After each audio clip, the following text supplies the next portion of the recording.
ఏదో తెలుసుకున్నాడు. ఒక మీటింగ్, రెండు మీటింగ్లు వినే, నాలుగో మీటింగ్ జాబ్ రిటైర్ జాబ్ ఇట్లా చెత్త కాగితంతో తీసి పడేసి వచ్చి ఇస్త్రీ కట్టుకుంటే ఇప్పుడు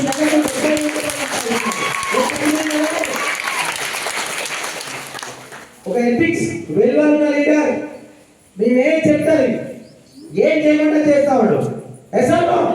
సో ఏమన్నా 8 నెలల సంది ఒక్కరోజు ఒక మాట కావలే, ఒక్క మాట చదవలే. మీరేం చెప్తున్నాం అదే కనెక్ట్ చేసుకుంటా ఈరోజు టీం నిలబెట్టుకొని మీ అందరి సైన్యం తయారు చేసిండు.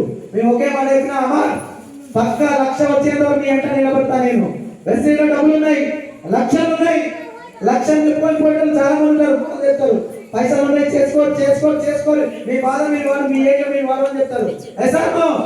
నైజాం మాకు కాదు, ధనలక్ష్మి శంకర్ కంటే ఒక బ్రాహ్మణ దానికోసం వచ్చింది. 1,00,000 ఉంటే నీ ఎంట నిలబడతాం, 1,00,000 వచ్చేంత వరకు నీ ఎంట నిలబడతాం, 1,00,000 వచ్చిన తర్వాత నీ నిలబడతాం.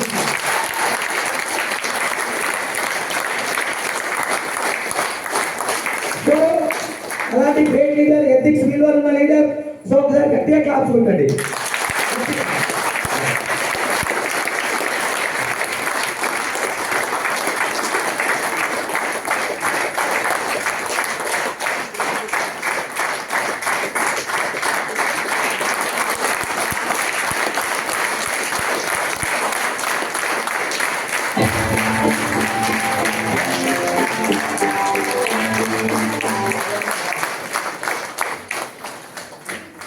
ఓకే సార్, ఎందుకంటే ఇలా విలువలు ఉండాలి.